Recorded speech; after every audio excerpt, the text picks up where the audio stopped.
नमस्ते दोस्तों, आज का वीडियो में हम आप लोगों को स्वागत करते हैं। और आज का सबसे बड़ा खबर है कि खेसारी जी शिल्पी राज के बारे में बहुत बड़ा बयान दिया है। खेसारी जी का कहना है शिल्पी राज के बारे में, शिल्पी राज ऐसा गलत काम नहीं कर सकता है। कोई भी इसका झूठा आरोप इस पे लगाया जा रहा है शिल्पी राज के ऊपर।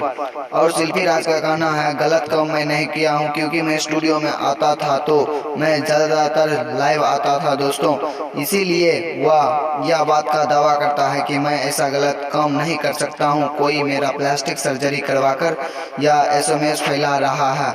और खेसारी जी का कहना है कि मैं इसके साथ बहुत ज़्यादा एल्बम किए हैं शिल्पी राज के साथ। वह ऐसा लड़की नहीं है जो ऐसा गलत काम कर सकती है। और इसीलिए खेसारी लाल बहुत गुस्सा हुए हैं कि इसका वीडियो कौन वायरल कर दिया है।